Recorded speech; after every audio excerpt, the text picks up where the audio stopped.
Welcome once again to the Coach Damon Floyd Show on ESPN Cleveland 101.3. I'm your host, Gary Ownbey.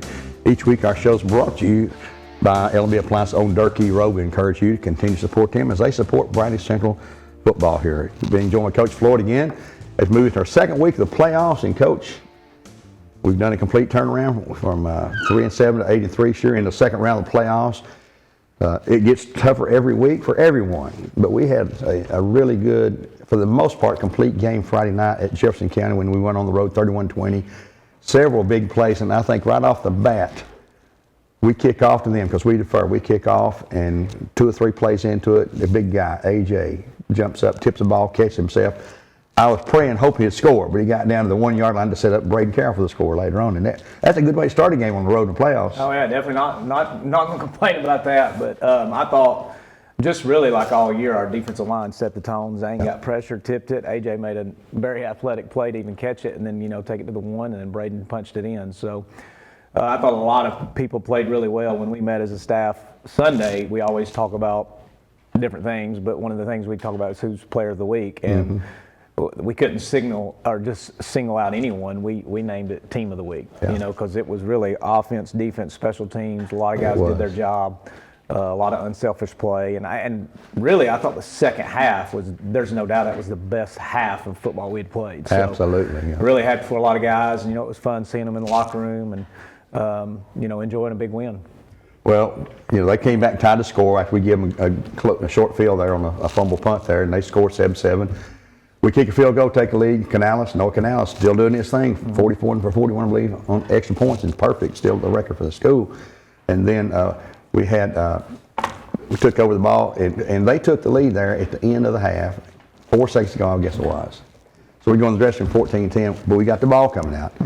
We were talking on the radio, and I know what your mindset was. We're going to run this ball and run the ball and run the ball and run the ball, and we ran it over 6 minutes or so to get the score, take the lead, and never trail like that. And it was just will them to win or something. It looked like, the mindset for our guys was just really solid and strong. I thought that second half. We played great. Well, you got to run the football, to win any football game really, but especially in the playoffs. Yeah. And we knew we had to wear them down a little bit, and our offense line did that throughout the game. And we made it a point that first drive, that second half, is obviously to run the football. And the good thing for us is we were able to rotate a lot of guys in there to get carries and keep guys fresh. And, so I thought our offense line obviously did a great job. I mean, they had some guys tapping out. Yeah, they started rotating guys. They're taking time out. So at that point, then momentum was definitely on our side, and our guys felt it. And we knew we had to punch it in there. And had to overcome some penalties again where we scored. I think it was 3 touchdowns, and 3 touchdowns got called back for us. So that was a little frustrating, but our guys stuck together, and really it kind of motivated them, I think. That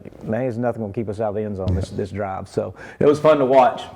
Just us against the world seemed like when that happens like that. You had Keenan Phelps at running back, you had Braden at running back, you had Brady at running back. Brady Lewis and gosh, I'm sure we had Spencer, Wiley. Wiley scored 2 touchdowns. I got to mention Wiley. We're going to talk about him in a minute too. But hard running, and like you say, I think we just wore them down there. After a couple exchanges, we took the lead there, and we come back. We had a great punt too. Again, Brady Lewis had one. He nailed inside the 5. Flipped the field on them, and it said about. On defense, we had 2 picks. The one by AJ mentioned, and one by Wiley. That really, to me, was the one that hurt them in a big way, because we scored after that. But you also had a couple of defenders step up too, besides linebackers. It's Braden Carroll. He had that the great catch at receiver. We were down in our own 5-yard line or inside the 5-yard line. We're 3rd and whatever, and we're looking at punting the ball away and giving them middle of the field position. But he makes that great catch at 45. It wasn't an easy catch he made. No, and they single covered him, which a lot of people hadn't done this year. So. If I remember correctly, I think he just looked at the sideline and said, "Let me have a chance." So, 3rd and long. There's not a whole lot of good play calls. So when they singled him up, we thought it was a good option, and obviously it was. He made some huge catches. I think down the end zone it was kind of 50-50 ball, and he takes it away from him. He made another one-handed catch. I think it was 3rd and about 20. And we only got I think 17. I think it was 4th and 3. But he jumps up, catches it one-handed. So I talked about at the beginning of the show as the team. And that's what it was. Noah Canales, we talked about him kicking the field goal. We talked about Brady Lewis kicking down to the 1. talk about all the running backs that played well. We talk about the offensive line, Braden making huge catches that really is the difference in the game. And then obviously we talk about Zane and AJ making a huge play at the beginning of the game. So, and then on top of that, Wiley sets the all-time career tackling record for Bradley Central High School. So, and ran in 2 scores and had a pick. Yes, yeah. I mean, played all-around great game. Probably one of the better games I'd seen by any individual when you talk about both sides of the ball. And then, I thought our secondary, except for the last possession, played really well and covered really well. We I guess we just got a little lazy there at the end because gave them a late score at the end. But like I said, overall, very good team win. We won field position, and I think that was huge, and it's going to be huge, continuing through the playoffs. Yeah. And we're going to talk about those playoffs when we return here on ESPN Cleveland 101.3, where our program is brought to you by L&B Appliance. We'll return in just a moment and take a look ahead now. Second round playoff game, unbeaten, defending state champs, Oakland Patriots. Again, another team of Patriots, and again on their field. We'll be back in just a moment.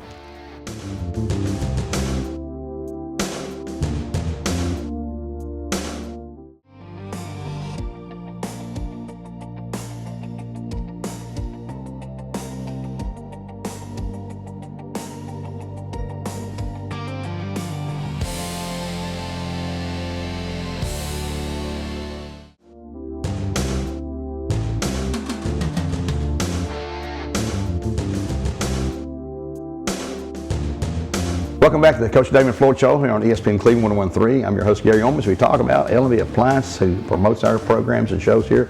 And we're going to talk about our next foe, will be Oakland Patriots. And Coach, we've looked at them from every way you can look at them, and I know you've looked at way more than we have.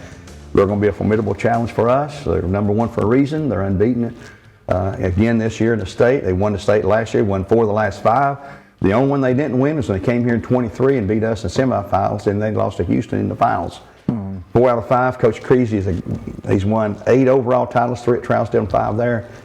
Apparently, God knows what he's doing, and he's got a program just sort of feeds itself when you get to that level. And your thoughts on what have we got to do? The keys are going to be turnovers and penalties and stuff like that. No, but we got. I mean, it's no secret. And, I'll be very honest with our team, and we've got to play a perfect game, and then that'll give us a chance. Yeah. They're really good. I mean, they're talented. They got a lot of Division I players that are already committed, and some of the ones that aren't committed are still Division I players that we'll get scholarships. But so every year, we talk about what is your goal and what is your expectation for the season. And I think every year, especially you just talked about it, the last 6 years, Oakland, Maryville, those teams are the standard. Well, you're going to have to beat them at some point because the ultimate goal is to win the state championship. Mm-hmm. So it doesn't matter if it's the second round, the fourth round. You want to see Oakland, and you want a chance, and we have a chance. So we only have to be better for one night. Mm-hmm. We don't have to be better, 365 days out of the year. We just need one night.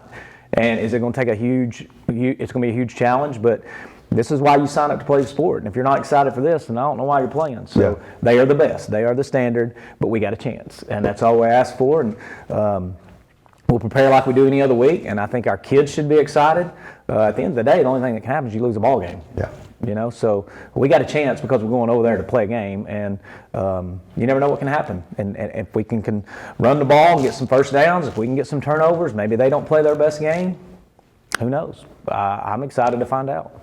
Well, being in the media, this is what you live for. I mean, this is fun to go to these games and see how you compare. And you mentioned earlier, a couple of interviews back, that the fun part of your coaching for you is to prepare for the game prep. You said, I enjoy doing that part of it as much as anything, in addition to playing the game out there on a Friday night. But prepping for them, you got Tut and I think Heiss last name, but they're going to Ole Miss and Tennessee, running back and receiver. They have 2 quarterbacks that they just play in and out all the time. Is it different series they rotate on? They run plays in, so they rotate quarterbacks every play. I'll be honest with you, when watching film, I didn't realize it was a different quarterback until, it took me a while because both of them are really talented. So talking about prepping for a team, this is as hard as it is, when you face Maryville, there's a lot of different formations and they do a lot of stuff schematically, and Oakland is right there with them, probably more actually formation-wise from a defensive standpoint. So we talk about how talented they are, but they're also very well coached. The other thing is they're very disciplined. Like, they don't have a lot of penalties. They execute at an extremely high level because they are disciplined. You talk about Coach Creasy, he's won a lot of state championships. They play with unbelievable effort. there's never a loaf on them on either side of the ball. And like I said, they're extremely disciplined. And you add that with the talent they have, and that makes for, good success. So, it is what it is. They're the best team in the state. And I think they can compete in any level. We turn on film, and just to be quite honest, it's the most talented team we've ever prepped for in my 23 years of high school coaching.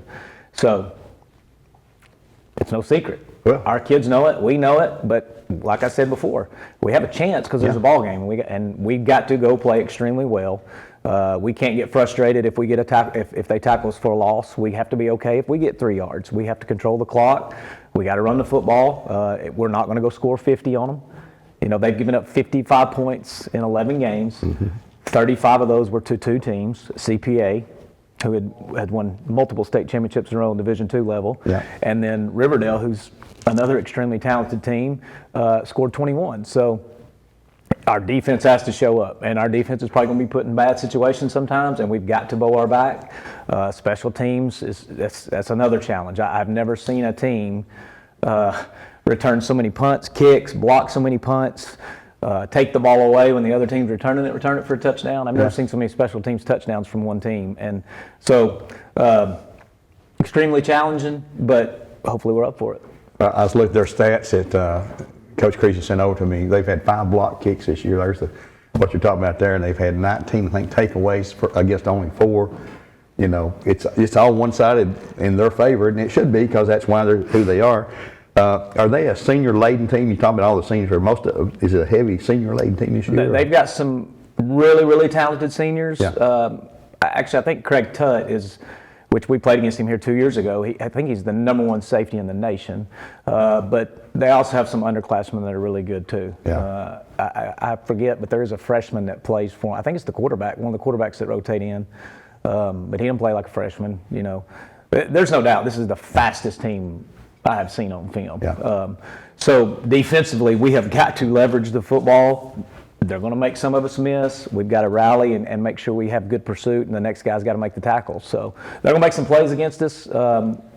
We just have to make sure that we play with extreme effort, and then we got to play for the guy next to us. And adversity is going to hit, and we've got to withstand it. And it's like with Maryville, we're 0-0 at the end of the first quarter, and all of a sudden they score a barrage of points. Yeah.